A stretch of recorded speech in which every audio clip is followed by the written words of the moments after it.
Bonsoir, les tongs au placard, les cartables dans les starting blocks. Aujourd'hui, c'est la rentrée. Nous sommes à l'école élémentaire Michoun dans le quartier Amouroux. Cumul des mandats, le PS a du mal à se mettre en conformité avec sa loi. C'est ce que nous allons voir. Le club de Portet a fêté ses 80 ans de boule lyonnaise. Enfin, l'université accueille ses bacheliers avec des parrains étudiants. C'est reparti pour une nouvelle année scolaire ici à l'école élémentaire Michoun, quartier Amouroux. Les 300 élèves de primaire et leurs 13 enseignants ont démarré bon pied bon oeil ce matin. La rentrée chaque année, c'est toujours un peu de stress quand même. Oui, non, on ne dort jamais très bien le jour de la rentrée scolaire. Ça serait étonnant, mais bon, en même temps, ça s'est bien passé.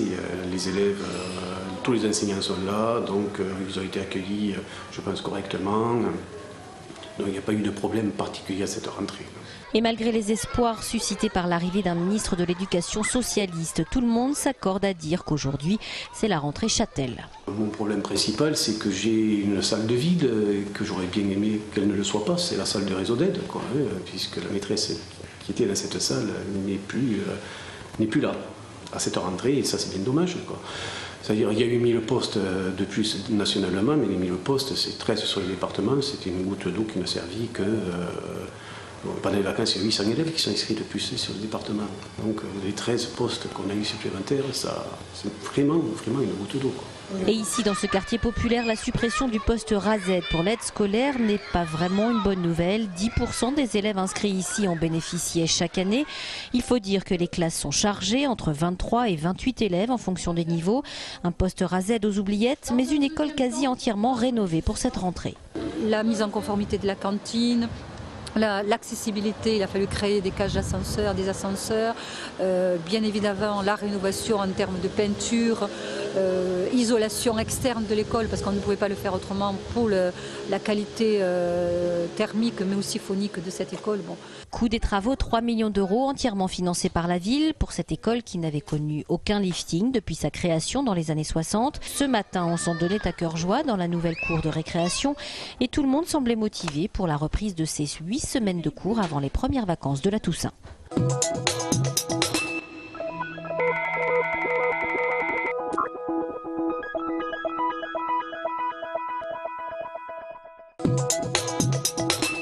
Nous aurons, dans les 3-4 ans qui viennent, atteint les 100 collèges, alors que nous étions, il y a 25 ans, à 72. Inauguration aujourd'hui de 2 nouveaux collèges dans notre département, l'un à Saint-Jory et l'autre ici à Labarthe-sur-Lèze. Coût des travaux pour les 2 établissements, près de 30 millions d'euros.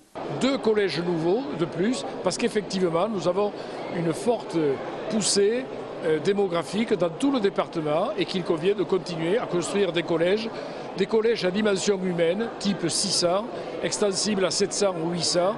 Nous sommes effectivement en train de continuer à investir pour ce que nous considérons comme la priorité des priorités, c'est-à-dire l'éducation, c'est-à-dire l'école publique, laïque et gratuite, accessible à tous, quel que soit le niveau social des familles. Le Conseil général maintient la gratuité des transports scolaires en Haute-Garonne, une mesure qui concerne 31 000 collégiens. Nouveauté de cette année, l'introduction de produits bio dans la restauration des collèges. 12 établissements participent à l'expérimentation. Donc là, nous allons au bâtiment 31, c'est là où vous aurez la majorité des cours. Morgane fait partie des 60 parrains et marraines qui guideront pendant 15 jours les 4000 nouveaux étudiants à la fac du Mirail. Lancée l'année dernière, cette action de parrainage répond aux principales craintes des primo-entrants. Moi je pense que c'est de se perdre, pas trouver les salles, des choses comme ça. Visite du campus, infos pratiques, ce sont les étudiants eux-mêmes qui guident bénévolement les nouveaux venus. J'avais testé en tant que première année l'année dernière en tant que filleule, donc ce parrainage. Et c'était vachement bien dans le sens où c'est vrai que quand même la fac est grande, il y a beaucoup d'options qu'on ignore, du coup ça nous permet de découvrir absolument tout. Mieux informé, l'étudiant optimise la réussite de ses études. La motivation, c'est de lutter contre les taux d'échec importants dans les universités en France, notamment donc concernant ces premières années. L'idée, c'est de mieux vivre. L'idée, c'est de permettre à ces étudiants qui arrivent de se sentir à l'aise et de s'approprier l'espace universitaire. Les visites se font sur inscription préalable et par petits groupes de 20 jusqu'au 14 septembre. Freescale, le plan social se poursuit. Depuis mercredi dernier, 50 salariés protégés sont convoqués à leur entretien préalable au licenciement. L'occasion pour eux de contester une fois encore la justification économique de celui-ci. Freescale a fait largement la preuve depuis 3 ans que le motif économique ne tient pas la route. Ils ont produit à fond la caisse 8000 plaquettes par semaine pendant 3 ans en faisant un recours massif au travail intérimaire et compagnie. Bon voilà, toutes les raisons sont là pour contester cette justification économique.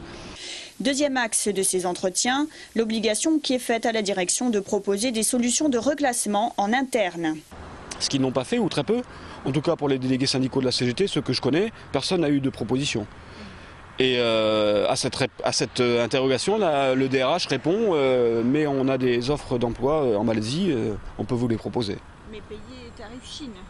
Ah oui, payer tarif Malaisie. Alors il n'a pas su nous dire quel était le tarif Malaisie, mais nous on a fait quelques recherches et on sait par exemple qu'un technicien dans ce domaine-là en Chine, il est payé 2000 € par an. La direction de Freescale, pour sa part, n'a pas répondu à nos sollicitations aujourd'hui. Au 10 août, 397 salariés s'étaient vus notifier leur licenciement. 99% d'entre eux ont opté pour un congé de reclassement et ce pendant 9 mois. La mesure figure en bonne place dans le programme de François Hollande. Aujourd'hui, la loi en vigueur est celle initiée en 2000 par Lionel Jospin. Un parlementaire peut cumuler en plus un mandat exécutif local. Le PS veut aller plus loin en fixant la règle du mandat unique. Sur cette base, les cumulards du PS sont alors légion, 231 selon rue 89 et au moins 11 en Midi-Pyrénées. Certains ont alors tenu à se mettre en conformité. J'ai été élu un dimanche au mois de juin. Le lundi, j'ai adressé une lettre de démission à la maire de Villepinte où j'étais adjoint. Encore conseiller régional d'Île-de-France, Christophe Borgel s'est engagé à quitter ses fonctions d'ici fin 2012 pour être en total accord avec son parti. La mauvaise élève régionale, c'est Carole Delga qui cumule 3 mandats. Elle se défend avec le sourire. Je reste maire de Martres-Tolosane parce qu'être maire d'une commune rurale et être présidente d'une très grande commune, je pense que ce sont des choses différentes. Les parlementaires PS ont jusqu'à fin septembre pour se mettre en règle. Sinon, ils auront le temps de voir venir car le projet de loi de François Hollande du mandat unique ne devrait pas s'appliquer avant les municipales 2014. 24 heures de boule lyonnaise à Portet-sur-Garonne. À l'occasion des 80 ans du club local, l'ASB Portet, dédié à cette version sportive de la pétanque traditionnelle. La lyonnaise, ça se fait en courant, il y a du point, il y a du tir, mais ce qui est intéressant, c'est surtout la course pour le tir. Il faut beaucoup d'adresse, beaucoup de résistance physique pour arriver à tenir 5 minutes en tirant et en courant.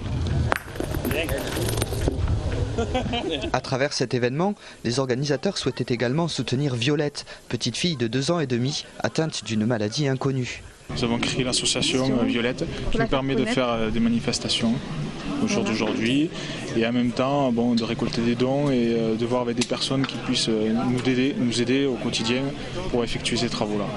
Solidarité, convivialité et esprit sportif étaient donc au programme de ces 24 heures de boule lyonnaise, un vrai défi pour les quelques 45 participants. Il y a 16 parties à faire dans les 24 heures et il faut impérativement que ce soit fini à 15 heures. Le temps de repos entre chaque partie est très court. Je pense qu'on ne sera pas très frais demain. La nuit sera longue.